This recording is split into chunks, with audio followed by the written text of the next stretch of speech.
एक बार एक पहाड़ की चोटी पर एक विशाल वृक्ष पर सिंधु का नाम का एक विशेष पक्षी रहता था। पक्षी की खासियत यह थी कि जब उसकी बूंद धरती पर गिरती थी तो वे शुद्ध सोने में बदल जाती थी। वह इस पेड़ पर अकेला रहता था और शांति से वहाँ अपना जीवन व्यतीत कर खुश था। एक दिन एक शिकारी पक्षियों की तलाश में पहाड़ की चोटी पर घूम रहा था। कई घंटों के बाद जब वह किसी पक्षी को पकड़ने में सक्षम नहीं था तो उसने विशाल पेड़ के नीचे कुछ देर आराम करने का फैसला किया, जिस पर सिंधु का रहता था।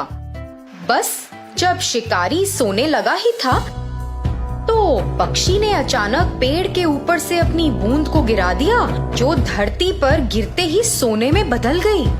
शिकारी के चेहरे के ठीक बगल में सोने का टुकड़ा गिरा और जब उसने देखा तो उसने चिड़िया की ओर देखा।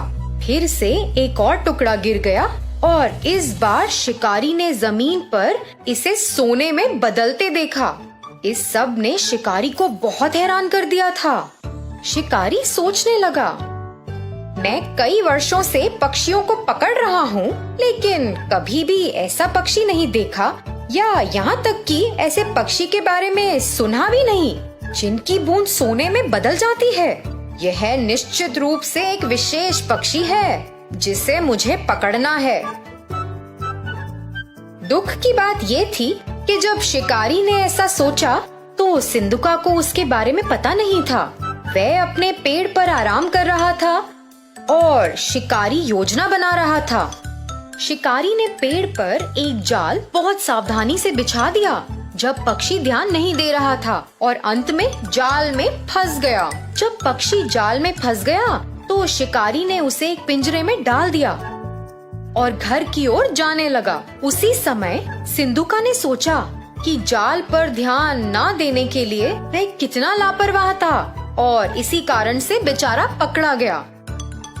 अपने घर जाते वक्त शिकारी ने सोचा, अगर मैं इस पक्षी को रखूंगा तो मैं अमीर बन जाऊंगा और सभी को संदेह होगा कि कुछ तो गड़बड़ है। किसी दिन किसी को पक्षी की सच्चाई पता चलेगी और फिर वे राजा को पक्षी के बारे में बताएंगे।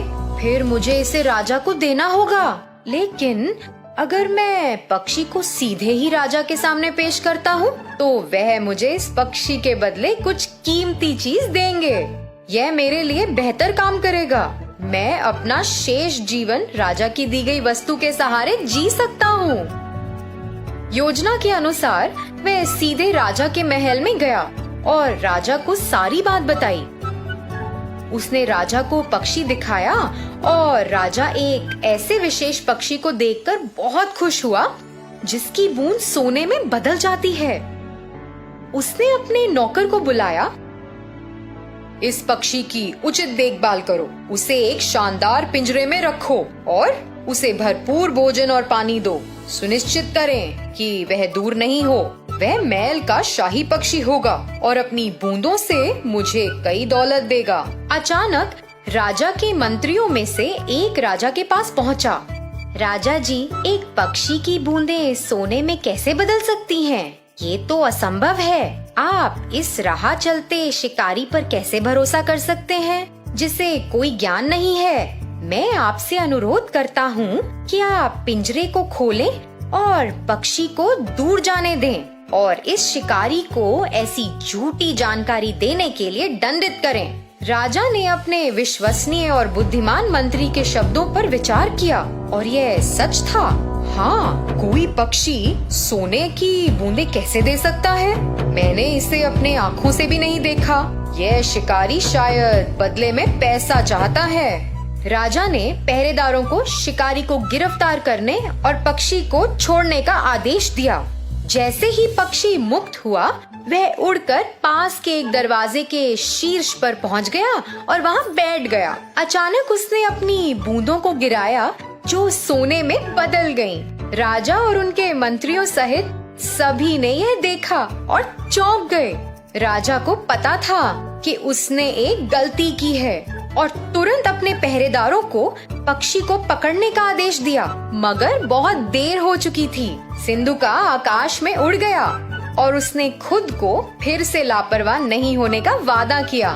उसने दूसरे पहाड़ पर एक नए स्थान के लिए उड़ान भरी, जहाँ कोई भी उसे फिर से पकड़ ना पाए।